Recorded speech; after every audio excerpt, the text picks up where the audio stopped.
I still hear those words like a whisper in a quiet room. She's not my real mom. At the hospital, my own daughter said that to the nurse. After everything I did, after raising her alone, loving her through every scraped knee, every late night worry, every smile and tear, she looked right through me. It was as if I had vanished from her life in a single breath. I stood there silent, feeling invisible in a place where I thought I mattered most. Those words weren't just cruel, they were a quiet erasure of all the years, all the love I gave without asking for anything back. In that moment, I realized that sometimes the hardest truth is being forgotten by the one you carried in your heart. Life wasn't easy. I was a single mother from the very start. Just me and that little girl I loved more than anything in the world. Our apartment was small, nothing fancy, just enough space to keep us warm and dry. It wasn't much, but it was ours. It was home. I remember the worn wooden floors, the chipped paint on the walls, the creaky old stove that barely worked. Every morning, I'd wake before dawn, start the day with a cup of tea, and prepare myself for whatever came next. I worked long hours, cleaning houses in the neighborhood, sometimes 2 or 3 a day. My hands grew rough and tired, but I never complained, because at the end of the day, I came home to her. She was shy, quiet, the kind of child who held her feelings close, tucked them away like precious secrets. She never said much about what was going on inside her heart. But I learned to read the small things, the way she'd curl up with a book, the softness in her eyes when she thought no one was watching. After I came home, it was dinner and homework and the little rituals that made our days feel ordinary. I did my best to make life feel safe for her, even when the world outside felt harsh. Every night, I whispered stories to her before she fell asleep. Stories about brave girls who faced storms and found their way home. Sometimes I made up tales of magic and hope. Sometimes I told her about the past, about my own childhood, the things I wish she could understand. She never asked for much, just a quiet presence beside her, and I gave her that with every breath I had. It was never about the things money could buy, but the moments, the small smiles, the warmth of her hand in mine, the way she'd drift to sleep knowing she was safe. But life, as it often does, carried on with its quiet weight. There were bills to pay, arguments with landlords, days when I was so tired I could barely stand. I watched other mothers with husbands and big houses and new clothes for their children, and sometimes I felt a pinch of something, envy maybe, or loneliness. But mostly, I just kept going. The years passed slowly. She grew taller, her voice deepened, her footsteps heavier on the floor. And though she was still my little girl, I began to notice the subtle changes, the way she sometimes avoided my gaze, how her smiles became less frequent, how the silence between us stretched longer. There were family gatherings I wasn't invited to, holidays where her father's name was spoken, but never mine. I never asked why. I knew some wounds run too deep to heal with words. In our small apartment, I was the one who cooked, cleaned, washed, and cared. But I was also the one who sat alone when she was away, the one who cried quietly at night when the house was still. I was there, but somehow I was not seen. Not really. I remember once when she was about 10, I bought her a small doll. It wasn't expensive, but I wrapped it carefully and tucked it under the tree. On Christmas morning, she barely looked at it. She smiled, said thank you, but it wasn't the same. It felt like a small crack appeared between us that day, like the distance had started to stretch farther than I could reach. I held on to the hope that things would get better, that the quiet walls around her heart would one day open. But as she moved into her teenage years, I felt myself becoming more of a shadow, someone who provided but no longer belonged. She had friends I never met. She had secrets she never shared. I heard about the parties, the late nights, the new faces in her life, and I told myself it was just part of growing up, that one day she'd come back to me. But sometimes I wondered if she ever saw me at all, or if I was just the woman who raised her, like someone from a distant past. The betrayal was slow, like water wearing away stone. It didn't come all at once. There were no shouting matches, no angry confrontations, just a quiet, creeping distance that grew between us day by day. At first, it was little things. She stopped asking how I was. That used to be our thing. Her small questions about my day, my health. But those stopped. The calls became fewer.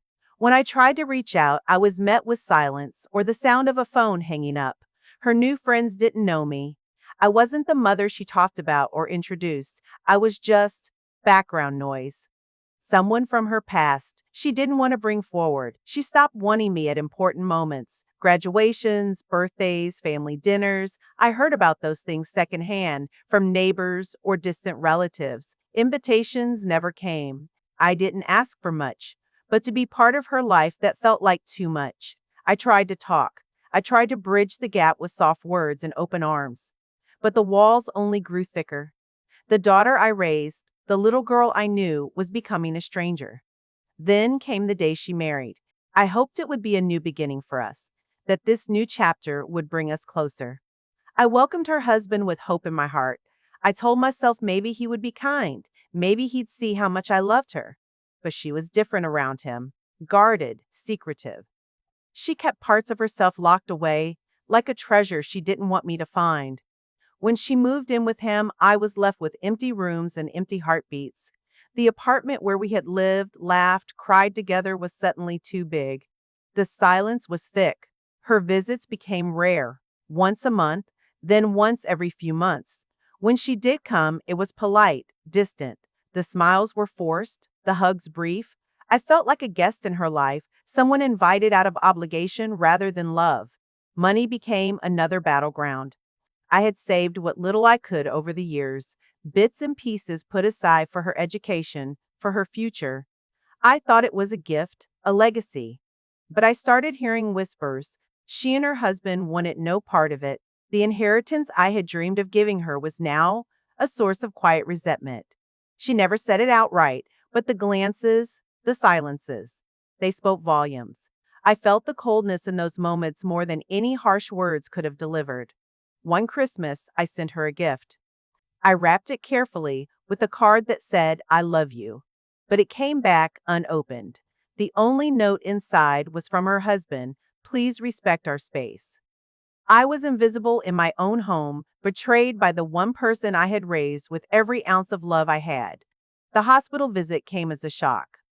She was sick, and despite everything, I was there, waiting by her bedside. I thought this was the moment she'd let me in again. But the nurse's words struck me like lightning. She said, you're not her real mom. I sat alone, numb. How could the child I raised deny me so completely? But as the hours passed, a quiet understanding settled over me. I wasn't angry, not really. I saw the pain in her eyes, the distance that wasn't just about me, but about her own struggles and choices. I realized I had been holding on to a dream of motherhood that no longer existed. That love isn't always returned the way we give it. Sometimes, the greatest strength is in accepting what cannot be changed. That day, I learned to let go, not because I wanted to, but because I had no other choice. I let go of the daughter I thought I had, the love I hoped for, the future I imagined. I found peace in the quiet moments, in the stillness between heartbeats. I discovered that strength doesn't always roar. Sometimes it whispers. And in that whisper, I found myself again. I rewrote my story. Not the one I wished for, but the one I lived. I made my peace, quietly, without fanfare. There was no need for grand gestures or loud declarations, just a calm turning of the page. I sat down with a pen and paper and rewrote my will, not for my daughter, but for those who still mattered. I made sure what little I could still give would go to children who needed a chance, to friends who never forgot me, and to causes that held meaning beyond my own pain. It was my way of planting seeds for a future I might never see, but hope to help grow. I moved on, not with bitterness, but with grace.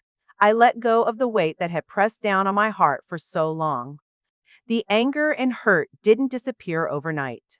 Some days they still stirred quietly beneath the surface, but they no longer controlled me. Instead, I found comfort in the small things. The soft morning light spilling through my window, the smell of fresh bread baking in the oven, the distant song of birds outside. These simple moments reminded me life still held beauty, even when it felt fragile. I didn't need her acknowledgement anymore. I didn't need her love to feel whole. I had found myself again, a woman who loved deeply, who gave everything she had, but who also knew when to let go. I learned that peace isn't about fixing broken relationships. It's about healing the parts of yourself that can't reach. It's about finding calm in the quiet spaces left behind. And in that calm, I discovered strength, quiet, steady, and true. Sometimes the people we love most don't see us the way we hope. We give them our whole hearts, our time, our quiet sacrifices, and still they turn away or look right through us. That kind of love is the hardest, loving without being loved in return. But peace doesn't come from trying to change others. It comes from healing ourselves, from learning to hold our own worth even when no one else does. It comes from the quiet strength of acceptance and from choosing to carry our own light when the world feels dark. If you've ever felt quietly erased by the people you love, if you've ever carried that silent pain in your heart, just type the word grace in the comments. Because sometimes grace is what we need most to forgive, to heal, and to find peace within ourselves.